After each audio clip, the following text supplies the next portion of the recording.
ಆ ಎಂಜಿನಿಯರಿಂಗ್ ಥರ ಅತ್ಯಂತ ಕಠಿಣವಾದ ತಾಂತ್ರಿಕ ಕ್ಷೇತ್ರದಲ್ಲೂ ಒಬ್ಬ ವ್ಯಕ್ತಿಯ ಯಶಸ್ಸಿಗೆ ಅವರ ಟೆಕ್ನಿಕಲ್ ನಾಲೆಡ್ಜ್ ಕೇವಲ 15% ಮಾತ್ರ ಕಾರಣ ಆಗುತ್ತೆ. ಹೌದು, ನಿಜ. ಉಳಿದ 85% ಯಶಸ್ಸು ನಿರ್ಧಾರ ಆಗೋದು ಅವರು ಇತರರೊಂದಿಗೆ ಹೇಗೆ ಬೆರೆಯುತ್ತಾರೆ, ಅಂದ್ರೆ ಜನರನ್ನು ಹೇಗೆ ಮುನ್ನಡೆಸುತ್ತಾರೆ ಎನ್ನುವ ಆ ಹ್ಯೂಮನ್ ಎಂಜಿನಿಯರಿಂಗ್ ಕೌಶಲ್ಯದ ಮೇಲೆ. ನಮ್ಮ ಇಂದಿನ ಈ ಆಳವಾದ ವಿಶ್ಲೇಷಣೆಗೆ ಸ್ವಾಗತ. ಖಂಡಿತ. ನಾವು ಸಾಮಾನ್ಯವಾಗಿ ಈ ಎಕ್ಸ್ರೇ ಯಂತ್ರದ ನಿಖರತೆಯ ಬಗ್ಗೆ ಮಾತಾಡ್ತೀವಿಯಲ್ವಾ? ಒಂದು ಮೂಳೆ ಮುರಿದಿದ್ರೆ ಎಕ್ಸ್ರೇಯಲ್ಲಿ ಆ ಬಿಳಿಯ ಗೆರೆ ಸ್ಪಷ್ಟವಾಗಿ ಕಾಣುತ್ತೆ. ಎಕ್ಸಾಕ್ಟ್ಲಿ. ಸಮಸ್ಯೆ ಎಲ್ಲಿದೆ ಅಂತ ನಿಖರವಾಗಿ ಹೇಳಬಹುದು.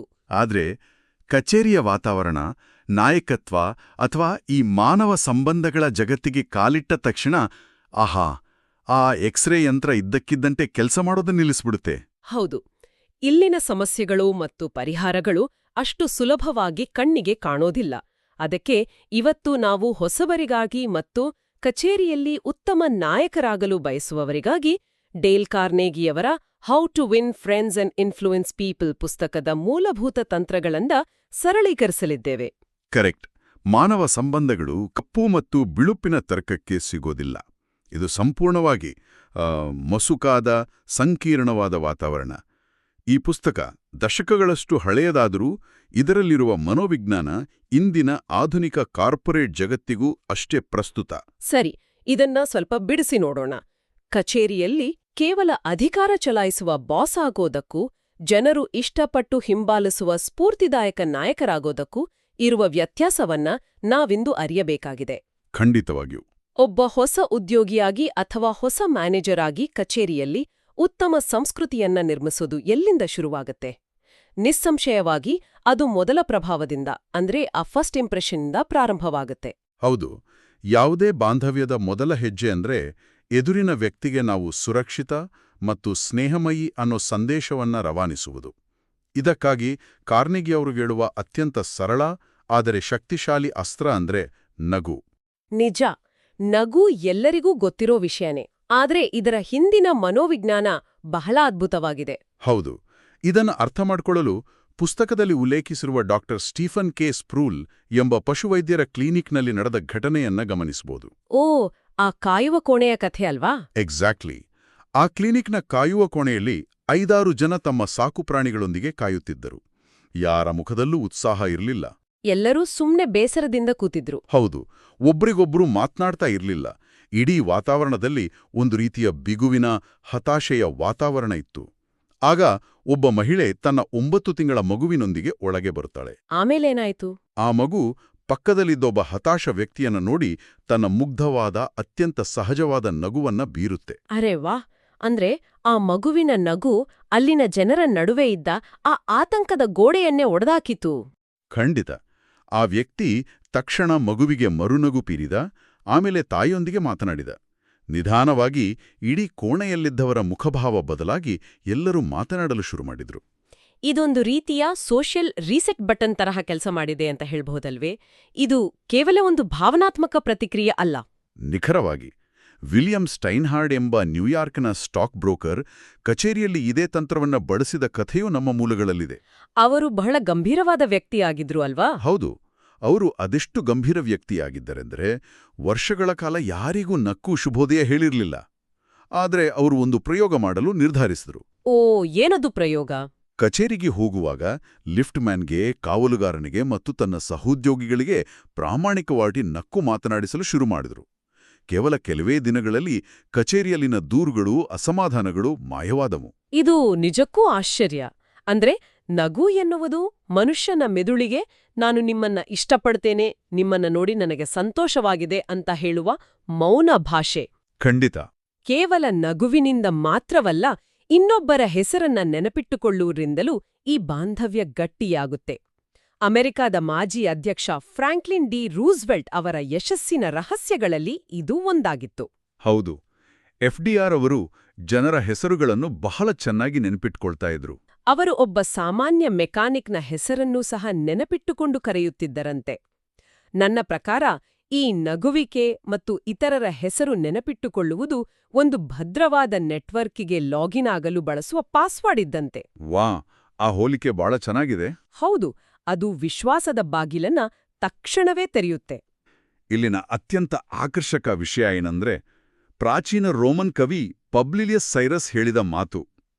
ಅವ್ರು ಹೇಳ್ತಾರೆ, ಇತರರು ನಮ್ಮಲ್ಲಿ ಆಸಕ್ತಿ ತೋರಿದಾಗ ಮಾತ್ರ ನಾವು ಅವರಲ್ಲಿ ಆಸಕ್ತಿ ತೋರುತ್ತೇವೆ ಅಂತ. ನಿಜ. ಒಬ್ಬ ವ್ಯಕ್ತಿಯ ಹೆಸರನ್ನು ನೆನಪಿಟ್ಕೊಳ್ಳುವುದು ಅವರಿಗೆ ನೀಡಬಹುದಾದ ಅತ್ಯಂತ ದೊಡ್ಡ ಮನ್ನಣೆ. ಏಕೆಂದ್ರೆ ಹೆಸರು ಎನ್ನುವುದು ಅವರ ಅಸ್ತಿತ್ವದ ಗುರುತು.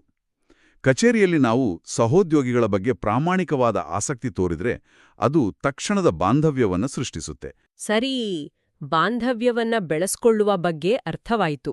ಆದರೆ ಇಲ್ಲಿಯ ಒಂದು ದೊಡ್ಡ ಪ್ರಶ್ನೆ ಏಳುತ್ತೆ. ಹೇಳಿ, ಏನ್ ಪ್ರಶ್ನೆ? ಆಧುನಿಕ ಕಾರ್ಪೊರೇಟ್ ಜಗತ್ತಿನಲ್ಲಿ, ವಿಶೇಷವಾಗಿ ಸಾಫ್ಟ್ವೇರ್ ಡೆವಲಪ್ಮೆಂಟ್ ಅಥವಾ ಟೆಕ್ ಸ್ಟಾರ್ಟ್ಅಪ್ಗಳಲ್ಲಿ ಭಿನ್ನಾಭಿಪ್ರಾಯಗಳು ಬಂದೇ ಬರುತ್ತವೆ.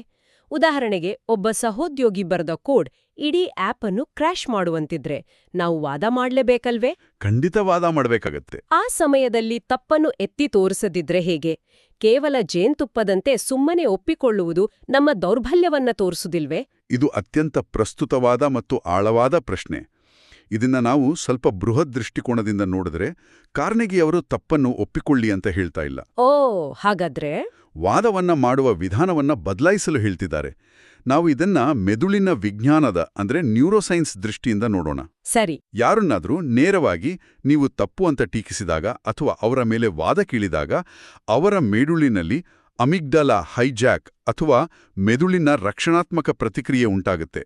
ಓ, ಅಂದ್ರೆ ಅವರು ತಾರ್ಕಿಕವಾಗಿ ಯೋಚಿಸುವುದನ್ನೇ ನಿಲ್ಲಿಸಿಬಿಡ್ತಾರಾ? ಹೌದು, ಅವರ ಮೆದುಳು ಆ ಟೀಕೆಯನ್ನ ಒಂದು ಭೌತಿಕ ದಾಳಿ ಅಂತ ಭಾವಿಸುತ್ತೆ. ಆಗ ಅವರು ತಮ್ಮ ತಪ್ಪನ್ನು ಒಪ್ಕೊಳ್ಳುವ ಬದಲು ತಮ್ಮ ಅಹಂಕಾರವನ್ನ ರಕ್ಷಿಸಿಕೊಳ್ಳಲು ಹೋರಾಡ್ತಾರೆ. ಇದು ಪ್ರತಿದಿನ ಆಫೀಸ್ ಮೀಟಿಂಗ್ಗಳಲ್ಲಿ ಆಗೋದನ್ನ ನಾವು ನೋಡ್ತೀವಿ. ನಿಜ. ಪ್ರಸಿದ್ಧ ಕಾದಂಬರಿಕಾರ ಥಾಮಸ್ ಹಾರ್ಡಿಯವರು ವಿಮರ್ಶಕರ ಕಟುವಾದ ಟೀಕೆಯಿಂದಾಗಿ ಕಾದಂಬರಿ ಬರೆಯೋದನ್ನೇ ನಿಲ್ಲಿಸ್ಬಿಟ್ರಂತೆ. ಟೀಕೆ ಮತ್ತು ವಾದ ಮನುಷ್ಯನ ವಿವೇಚನೆಯನ್ನ ಮುಚ್ಚಾಕುತ್ತೆ. ಇದು ಬಹಳ ದೊಡ್ಡ ನಷ್ಟ. ಅಬ್ರಹಾಂ ಲಿಂಕನ್ ಅವರು ಒಬ್ಬ ಯುವ ಅಧಿಕಾರಿಗೆ ಹೇಳಿದ ಕಿವಿಮಾತು ಇಲ್ಲಿ ನೆನಪಾಗುತ್ತೆ. ನಾಯಿಯೊಂದಿಗೆ ದಾರಿಗಾಗಿ ಕಾದಾಡಿ ಕಚ್ಚಿಸ್ಕೊಳ್ಳೋದಕ್ಕಿಂತ ಅದಕ್ಕೆ ದಾರಿ ಬಿಡುವುದೇ ಲೇಸು ಅಂತ. ಹೌದು, ನಾಯಿಯನ್ನ ಕೊಂದರೂ ಕಚ್ಚಿದ ಗಾಯ ವಾಸಿಯಾಗೋದಿಲ್ಲ ಅಂತವ್ರು ಹೇಳಿದ್ರು. ಅಂದ್ರೆ ನಾವು ವಾದದ ಮೂಲಕ ಯುದ್ಧ ಗೆಲ್ಲಬಹುದು, ಆದ್ರೆ ಆ ವ್ಯಕ್ತಿಯ ಸಹಕಾರವನ್ನ ಶಾಶ್ವತವಾಗಿ ಕಳ್ಕೊಳ್ಳುತ್ತೇವೆ. ಕಚೇರಿಯಲ್ಲಿ ತಪ್ಪು ನಡೆದಾಗ ನಾವು ನಮ್ಮ ಸಹ ಉದ್ಯೋಗಿಯ ಅಹಂಕಾರವನ್ನ ಕೆರಳಿಸದೆ ಅವರ ವಿವೇಚನೆಯನ್ನ ಜಾಗೃತಗೊಳಿಸಬೇಕು. ಖಂಡಿತ. ವೈಟ್ ಮೋಟಾರ್ ಕಂಪನಿಯ ಮುಷ್ಕರದ ಸಮಯದಲ್ಲಿ ನಡೆದ ಒಂದು ಹನಿ ಜೇನುತುಪ್ಪ ಘಟನೆ ಇದಕ್ಕೆ ಅತ್ಯುತ್ತಮ ಉದಾಹರಣೆಯಾಗಿದೆ. ಆ ಮುಷ್ಕರದ ಕಥೆ ಏನದು? ಆ ಕಂಪನಿಯ ಕಾರ್ಮಿಕರು ಮುಷ್ಕರ ಹೂಡಿದಾಗ ಕಂಪನಿಯ ಅಧ್ಯಕ್ಷ ರಾಬರ್ಟ್ ಎಫ್ ಬ್ಲ್ಯಾಕ್ ಅವರು ಕಾರ್ಮಿಕರ ಮೇಲೆ ಕೂಗಾಡ್ಲಿಲ್ಲ, ಟೀಕಿಸ್ಲಿಲ್ಲ ಅಥವಾ ವಾದ ಮಾಡಲಿಲ್ಲ. ಹಾಗಾದ್ರೆ ಅವರೇನ್ ಮಾಡಿದ್ರು?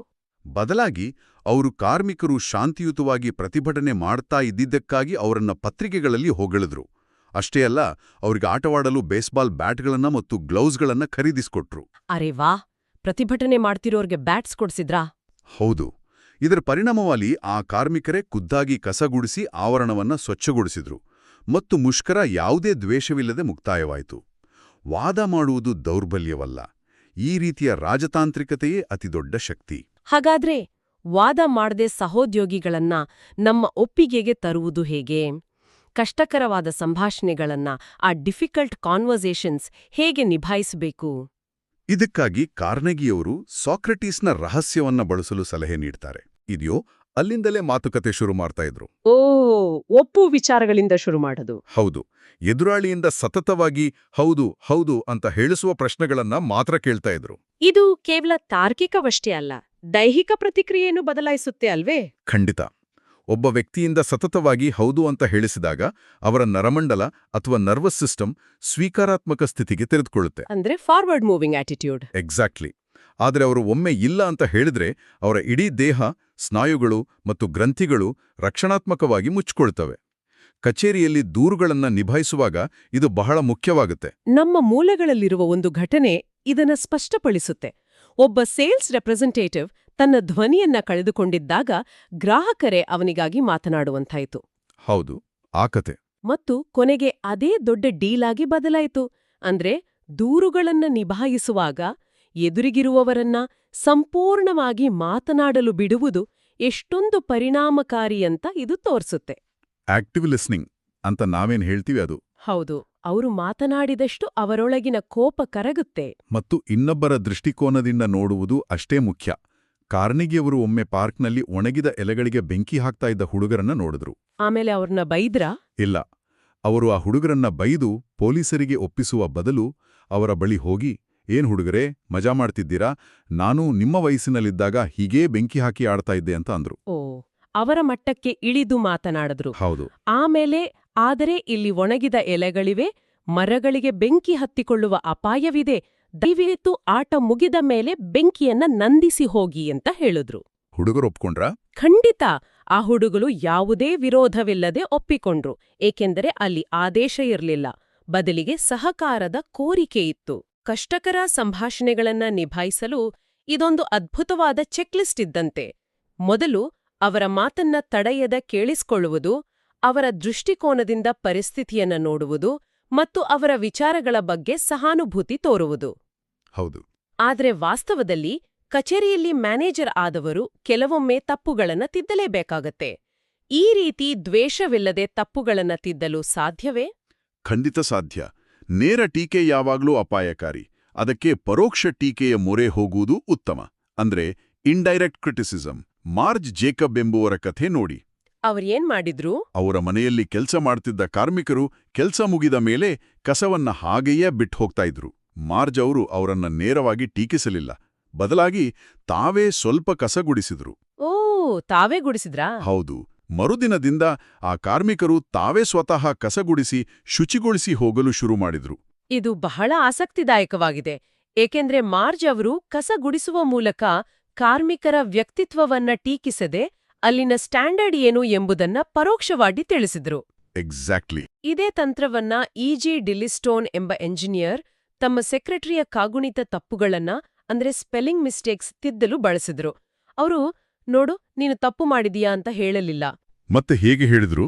ಅವರು, ನನಗೂ ಮೊದಲು ಸ್ಪೆಲ್ಲಿಂಗ್ಗಳಲ್ಲಿ ಬಹಳ ಕಷ್ಟ ಇತ್ತು, ಈ ಪದಗಳನ್ನ ಕಲಿಯಲು ನಾನು ಒಂದು ಪುಸ್ತಕ ಇಟ್ಕೊಂಡಿದ್ದೆ ಅಂತ ಹೇಳಿ ಮೊದಲು ತಮ್ಮ ತಪ್ಪುಗಳನ್ನ ಒಪ್ಪಿಕೊಂಡ್ರು.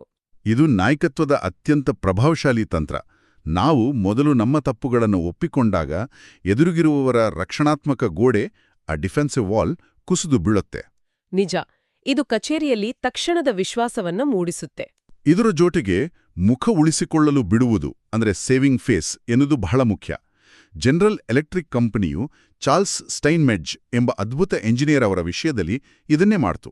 ಹೌದು, ಸ್ಟೈನ್ಮೆಡ್ಜ್ ಅವರು ಲೆಕ್ಕಪತ್ರ ವಿಭಾಗದ ಮುಖ್ಯಸ್ಥರಾಗಿ ಸಂಪೂರ್ಣ ವಿಫಲರಾಗಿದ್ರು. ಕಂಪನಿಗೆ ಅವರನ್ನ ಕಳ್ಕೊಳ್ಳಲು ಇಷ್ಟ ಇರಲಿಲ್ಲ. ಆದರೆ ಆ ಹುದ್ದೆಯಿಂದ ತೆಗಿಬೇಕಿತ್ತು ಅಲ್ವಾ? ಹೌದು. ಆದ್ರೆ ಅವರನ್ನ ಟೀಕಿಸಿ ಕೆಲಸದಿಂದ ತೆಗೆಯುವ ಬದಲು ಅವರಿಗೆ ಕನ್ಸಲ್ಟಿಂಗ್ ಎಂಜಿನಿಯರ್ ಎಂಬ ಹೊಸ ಆಕರ್ಷಕ ಹುದ್ದೆಯನ್ನ ನೀಡಿತು. ವಾವ್, ಬುದ್ಧಿವಂತಿಕೆ. ಕೆಲಸ ಬದಲಾಯಿತು, ಆದ್ರೆ ಅವರ ಮರ್ಯಾದೆಗೆ ಚ್ಯುತಿಯಾಗಲಿಲ್ಲ. ಅವರು ಸಂತೋಷದಿಂದ ಒಪ್ಕೊಂಡ್ರು. ಇದನ್ನೇ ನಾಯಕತ್ವ ಎನ್ನೋದು. ಓವನ್ ಡಿಯಂಗ್ ಎಂಬ ನಾಯಕರು ಎಂದಿಗೂ ಇದನ್ಮಾಡು ಅದನ್ಮಾಡ್ಬೇಡಿ ಅಂತ ಆದೇಶ ನೀಡ್ತಾ ಇರಲಿಲ್ವಂತೆ. ಮತ್ತೆ ಹೇಗೆ ಕೆಲಸ ಮಾಡಿಸ್ತಾ ಇದ್ರು? ಅವರು ಯಾವಾಗ್ಲೂ, ನೀವೇನ್ ಯೋಚಿಸುತ್ತೀರಿ, ಈ ರೀತಿ ಮಾಡಿದರೆ ಉತ್ತಮವಲ್ಲವೇ ಅಂತ ಪ್ರಶ್ನೆಗಳ ಮೂಲಕವೇ ಕೆಲಸ ಮಾಡಿಸ್ತಾ ಇದ್ರು. ಇಲ್ಲಿಯೇ ಇದು ನಿಜವಾಗಿಯೂ ಕುತೂಹಲಕಾರಿಯಾಗುತ್ತೆ. ನೇರವಾದ ಆದೇಶಗಳು ಮನುಷ್ಯನಲ್ಲಿ ದಂಗೆಯನ್ನ ಸೃಷ್ಟಿಸುತ್ತವೆ, ಆದ್ರೆ ಪ್ರಶ್ನೆಗಳು ಅವರಲ್ಲಿ ಜವಾಬ್ದಾರಿಯನ್ನ ಮತ್ತು ಉತ್ಸಾಹವನ್ನ ಹುಟ್ಟುಹಾಕುತ್ತವೆ. ಖಂಡಿತ. ಹಾಗಾದರೆ ನಾಯಕರು ತಮ್ಮ ತಂಡವನ್ನ ಕೇವಲ ತಪ್ಪು ತಿದ್ದುವುದರ ಆಚೆಗೆ ಪ್ರೇರೇಪಿಸುವುದು ಹೇಗೆ? ಪ್ರಶಂಸೆಯ ಮೂಲಕ. ಪ್ರಸಿದ್ಧ ಉದ್ಯಮಿ ಚಾರ್ಲ್ಸ್ ಶ್ವಾಬ್ ಅವರ ರಹಸ್ಯವೇ ಇದು. ನನ್ನಲ್ಲಿರುವ ಅತಿದೊಡ್ಡ ಆಸ್ತಿ ಅಂದ್ರೆ ಜನರಲ್ಲಿ ಉತ್ಸಾಹವನ್ನ ಜಾಗೃತಗೊಳಿಸುವ ಕಲೆ ಅಂತವರು ಹೇಳ್ತಾರೆ. ಅವರು ಮೇಲಧಿಕಾರಿಯಾಗಿ ಯಾರಿಗಾದ್ರೂ ಬೈತಿದ್ರಾ? ಇಲ್ಲ. ಅವರು ಎಂದಿಗೂ ಯಾರನ್ನೂ ಟೀಕಿಸ್ತಾ ಇರಲಿಲ್ಲ, ಕೇವಲ ಪ್ರಶಂಸಿಸ್ತಾ ಇದ್ರು. ಮತ್ತು ಆ ಪ್ರಶಂಸೆ ಕೇವಲ ದೊಡ್ಡ ಸಾಧನೆಗಳಿಗಾಗಿ ಮಾತ್ರ ಇರಬಾರದು, ಸಣ್ಣಪುಟ್ಟ ಸುಧಾರಣೆಗಳಿಗೂ ಹೋಗಳಿಕೆ ಇರಬೇಕು. ಹೌದು. ಪೀಟ್ ಬಾರ್ಲೋ ಎಂಬುವರು ಸರ್ಕಸ್ ನಾಯಿಗಳಿಗೆ ತರಬೇತಿ ನೀಡುವಾಗ ನಾಯಿ ಸ್ವಲ್ಪ ಸರಿ ಮಾಡಿದ್ರೂ ಅದಕ್ಕೆ ಮಾಂಸ ನೀಡಿ ಪ್ರೋತ್ಸಾಹಿಸ್ತಿದ್ರು. ಮನುಷ್ಯನ ಮೆದುಳು ಕೂಡ ಇಲ್ಲೇ ಸಕಾರಾತ್ಮಕ ಪ್ರೋತ್ಸಾಹಕ್ಕೆ ಸ್ಪಂದಿಸುತ್ತೆ. ಕಚೇರಿಯಲ್ಲಿ ಕೀತ್ ರೋಪಿರ್ ಅವರ ಕಥೆ ಇದನ್ನೇ ಸಾಬೀತುಪಡಿಸುತ್ತೆ. ಹೊಸ ಪ್ರಿಂಟರ್ ಹುಡುಗನೊಬ್ಬ ಕೆಲಸಕ್ಕೆ ಹೊಂದಿಕೊಳ್ಳಲಾಗದೆ ಪರದಾಡ್ತಿದ್ದ. ಕೀತ್ ಅವರು ಅಲ್ಲಿಗೆ ಹೋಗಿ ಆ ಹುಡುಗ ಮಾಡಿದ ಒಂದು ಅತ್ಯುತ್ತಮ ಕೆಲಸವನ್ನ ಗುರುತಿಸ್ತಾರು. ಹೌದು, ಮತ್ತು ಅದು ಕಂಪನಿಗೆ ಎಷ್ಟು ಮುಖ್ಯ ಅಂತ ನಿರ್ದಿಷ್ಟವಾಗಿ ಹೊಗಳಿದ್ರು ಅಲ್ವಾ? ಎಕ್ಸಾಕ್ಟ್ಲಿ. ಆ ಒಂದು ಪ್ರಾಮಾಣಿಕ ಮೆಚ್ಚುಗೆ ಆ ಹುಡುಗನ ನಿಷ್ಠೆಯನ್ನೇ ಬದಲಾಯಿಸಿತು. ಪ್ರಶಂಸೆ ನಿರ್ದಿಷ್ಟವಾಗಿರಬೇಕು. ಕೇವಲ ಒಳ್ಳೆ ಕೆಲಸ ಎನ್ನುವುದಕ್ಕಿಂತ ನಿನ್ನ ವರದಿಯಲ್ಲಿನ ಡೇಟಾ ವಿಶ್ಲೇಷಣೆ ಅದ್ಭುತವಾಗಿದೆ ಅಂದಾಗ ಅದು ಪ್ರಾಮಾಣಿಕ ಅನ್ನಿಸುತ್ತೆ. ಸ್ಟೀವಿ ವಂಡರ್ ಅವರ ಉದಾಹರಣೆಯನ್ನೇ ನೋಡಿ. ಓ, ಸಂಗೀತಗಾರ ಸ್ಟೀವಿ ವಂಡರ್. ಹೌದು, ಅವರು ಅಂಧ ವಿದ್ಯಾರ್ಥಿಯಾಗಿದ್ದಾಗ ಅವರ ಕಿವಿಗಳ ಅಗಾಧ ಸಾಮರ್ಥ್ಯವನ್ನ ಶಿಕ್ಷಕಿಯೊಬ್ಳು ಪ್ರಾಮಾಣಿಕವಾಗಿ ಗುರುತಿಸ್ಲು. ಏನ್ ಮಾಡಿದ್ರು ಆ ಟೀಚರು? ತರಗತಿಯಲ್ಲಿ ತಪ್ಪಿಸಿಕೊಂಡಿದ್ದ ಇಲಿಯೊಂದನ್ನ ಹುಡುಕಲು ಆ ಶಿಕ್ಷಕಿ ಸ್ಟೀವಿಯವರ ಸಹಾಯ ಕೇಳಿದ್ಲು. ಅರೆ ವಾ, ಅವರ ಕಿವಿಗಳ ಶಕ್ತಿಯನ್ನ ಮೆಚ್ಚಿಕೊಂಡ್ರು. ಹೌದು, ಆ ಒಂದು ಮೆಚ್ಚುಗೆಯ ಮಾತು ಆತನ ಇಡೀ ಜೀವನವೇ ಬದಲಾಗಲು ಸ್ಫೂರ್ತಿಯಾಯಿತು. ಇದು ನಮ್ಗೆ ಒಂದು ದೊಡ್ಡ ಪಾಠವನ್ನ ಕಲಿಸುತ್ತೆ. ನಮ್ಮ ಕಾರ್ಪೊರೇಟ್ ಜಗತ್ತಿನಲ್ಲಿ ಉದ್ಯೋಗಿಗಳನ್ನ ಪ್ರೇರೇಪಿಸಲು ಕೇವಲ ಹಣ, ಬೋನಸ್ ಅಥವಾ ಕ್ಯಾಂಟೀನ್ ಸೌಲಭ್ಯಗಳನ್ನ ಮಾತ್ರ ನೆಚ್ಕೊಂಡಿರ್ತೇವೆ. ಇದು ಒಂದು ಪ್ರಮುಖ ಪ್ರಶ್ನೆಯನ್ನು ಹುಟ್ಟುಹಾಕುತ್ತೆ. ಏನು? ವಾಸ್ತವದಲ್ಲಿ ಹಣಕ್ಕಿಂತ ಹೆಚ್ಚಾಗಿ ಕೆಲಸದ ಬಗ್ಗಿನ ಪ್ರಾಮಾಣಿಕ ಮೆಚ್ಚುಗೆಯೇ ಉದ್ಯೋಗಿಗಳನ್ನ ಹೆಚ್ಚು ಪ್ರೇರೇಪಿಸುತ್ತೆ ಅಂತ. ನಿಜ. ಸರಿ, ಈ ಎಲ್ಲಾ ಕೌಶಲ್ಯಗಳನ್ನ ನಾವು ಪ್ರತಿನಿಧಿನದ ಕಚೇರಿ ಜೀವನದಲ್ಲಿ ಅಳವಡಿಸಿಕೊಳ್ಳುವುದು ಹೇಗೆ? ಇದು ಕೇವಲ ಓದಿ ಮರೆಯೂ ವಿಷಯ ಆಗ್ಬಾರ್ದು ಅಲ್ವಾ? ಇದಕ್ಕಾಗಿ ಒಂದು ದೈನಂದಿನ ದಿನಚರ್ಯ ಅಥವಾ ಡೈಲಿ ಹ್ಯಾಬಿಟ್ ಟ್ರ್ಯಾಕರ್ ಅನ್ನ ರಚಿಸಿಕೊಳ್ಳುವುದು ಉತ್ತಮ. ಅಂದ್ರೆ ಪ್ರತಿದಿನ ಏನೇನ್ ಮಾಡ್ಬೇಕು ಅಂತ? ಹೌದು. ಮೊದಲನೇದಾಗಿ ಪ್ರತಿ ಗಂಟೆಗೊಮ್ಮೆ ಯಾರಿಗಾದ್ರೂ ಪ್ರಾಮಾಣಿಕವಾಗಿ ನಗುವುದು. ಇದನ್ನ ಕಾಫಿ ಬ್ರೇಕ್ನಲ್ಲಿ ಅಥವಾ ಕಾರಿಡಾರ್ನಲ್ಲಿ ನಡೆಯುವಾಗ ಸುಲಭವಾಗಿ ಅಭ್ಯಾಸ ಮಾಡಬಹುದು. ಒಳ್ಳೆಯ ಐಡಿಯಾ. ಎರಡನೆಯದಾಗಿ, ವಾರದ ಕೊನೆಯಲ್ಲಿ ನಮ್ಮ ಸಾಮಾಜಿಕ ಗೆಲುವುಗಳು ಮತ್ತು ತಪ್ಪುಗಳ ದಿನಚರ್ಯ ಅಂದ್ರೆ ಡೈಲಿ ಲಾಗ್ ಬರೆಯೋದು ಕೂಡ ಮುಖ್ಯ. ನಾನು ಇಂದು ಯಾರನ್ನಾದ್ರೂ ಟೀಕಿಸಿದೆನಾ ಅಥವಾ ಯಾರಿಗಾದ್ರೂ ಪ್ರಾಮಾಣಿಕ ಮೆಚ್ಚುಗೆ ಸೂಚಿಸಿದೆನಾ ಅಂತ ವಿಮರ್ಶಿಸ್ಕೊಳ್ಬೇಕು. ಮತ್ತು ಕಾರ್ನೆಗಿಯವರು ಸೂಚಿಸುವ ಆಟದ ತಂತ್ರವೂ ಅದ್ಭುತವಾಗಿದೆ. ಆ ಆಟದ ತಂತ್ರ ಏನದು?